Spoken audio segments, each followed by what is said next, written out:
You're so cute. Yes, you are. You're adorable. You're such a good kitty cat. Hey, what's up, you guys? It's Matt. I just wanted to record a quick video talking about one of my favorite books of the last year, and that is The Ember Blade by Chris Whitting. Now, Chris Whitting is an author who is famous for his Teddy J series, which I have not read, but he's also written another trilogy called the Braided Path Trilogy, which I have here in Omnibus. And this is a really great trilogy. The actual writing isn't fantastic, but it's a really cool world and story, and that makes up for it. But what's so good about The Ember Blade is that his writing has grown so much. This is one of the tightest written fantasy books I've read in a long time. This is a book that doesn't have anything extra to it. It only has what needs to be there. The plot is very streamlined. The world building isn't rambling in any way. It's delivered in a very straightforward, kind of no nonsense way, I guess. And the writing, he's just improved so much as a writer, so I highly recommend the book. The book is about a land called Ossia that is under occupation by the Croatan Empire. The story starts with a boy named Aaron and his friend Cade, who live in a small village in this country. And Aaron's father is Ossian, but he ended up siding with the Croatans when they were beginning to win the war. And so he has been made a nobleman, while Cade's family is poor and they still identify more with the Ossians and don't like being under the heel of the Croatans.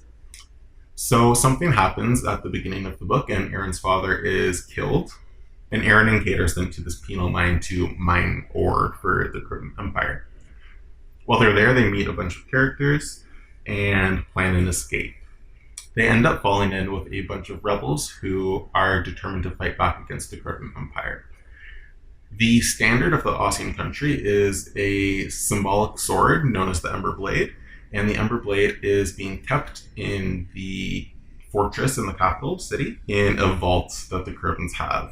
And so the rebels decide that they want to come up with a plan to infiltrate this massive fortress and steal the Ember Blade out from the vault and escape with it in order to rally the Ossian people to its kind of banner. That's kind of the premise of the story. It's super duper streamlined, like I said, so despite being like a 800-page book, it reads very fast, despite the beginning taking kind of a while to even get to the heist. The reason that I rate this book so highly is the characterization in the story is done so well. Chris Whitting really delivers when it comes to the character work that he does in this book. The way that the characters are introduced, the way that we find out more about their backstories, why they are the way they are, how they interact with each other, it's just so well done. There's one specific chapter, chapter 52, where the crew of rebels go back to kind of their home village, and this character Keel reunites with his wife and his child, and that scene just broke my heart. The characterization was done so well. Keel and his wife have a very passionate and fiery relationship, and Keel loves her, but he also can't stand being around her. And so he's only in the village for brief periods of time before he goes off gallivanting across the country trying to spark this rebellion. And so his wife has a really hard time with this. And so that chapter just really got me. It was really emotional seeing the way that they interacted. And that is what Chris Whitting has really excelled at in this book. So I highly recommend it.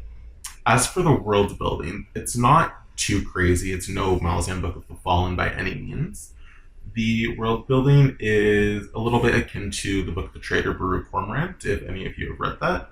It's kind of sparse. You don't get too much in detail, but you do learn about the Ossian people, their gods, their customs, and you also learn about some of the other peoples that are inhabiting this kind of landmass.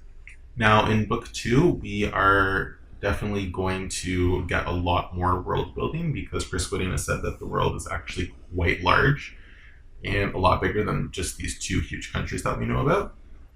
So I'm really excited to see that. I think it's going to be fantastic.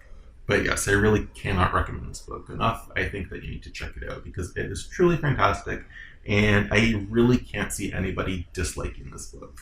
That's not something that I kind of say lightly, but there's truly nothing here to dislike. The Ember Blade is a very classic feeling fantasy. It feels a bit older, like Tad Williams' Dragonbone Share series, for example, or it's classic in the way that John Gwynn's The Faithful and the Fallen series feels very classic, despite being a fairly modern series. Lord of the Rings for the Modern Generation, an epic world full of history, depth, and adventure, blurbed by Ed McDonald. And yes, that's a perfect description of this book. What I'm going to talk about now are the characters. So Aaron is a very interesting character because we get to see him change over the course of the book. He has been raised as a Croton. He has been raised to kind of idolize their culture and try to assimilate to them. So he really admires their works of art, their culture, just everything about them. But Aaron falling in with these rebels is kind of problematic at first because he idolizes the Croton people so much, but we see him kind of change his tune throughout the story as he learns about the oppression that the Crotons have inflicted on the Oxine people. And that was just a really nice thing to see written so well. We also get some very good character interactions between Aaron and the character Garrick. Aaron's father has always drilled into him that there's almost like a boogeyman out there who is a man who has his throat cut. And if he ever sees this man, he has to run. And Garrick is that man, and he's one of the people who rescues Aaron and Kate from the mine. And so Aaron has been led to believe his entire life that this man is a monster that he has to fear. So we see some very deep interactions between the two of them. We also get Cade, Aaron's best friend, and he is more of a comedic character. He's very lighthearted and always kind of joking around. So we see how Cade gets more invested in them and with some of the characters in this kind of crew. There's Grub, a character who's been exiled from his homeland for committing a crime that's kind of hard to explain. But he is a very kind of coarse, crass person, and he's very selfish, and he has a huge ego, so he's always kind of bragging about himself. But at the same time, he's very lovable as a character the more that you get to know about him. And I can say that for pretty much every character in this book. Even the least developed characters are often developed more than characters in other fantasy series that I can name. There are a bunch more characters I could talk about. So that has been my review for the book The Ember Blade by Chris Wooding. I really hope that some of you check it out because it is fantastic. It is a 5-star book for sure. I hope you enjoy it, and please like the video if you did. That'll definitely help me out. Anyway, have a good one. Peace.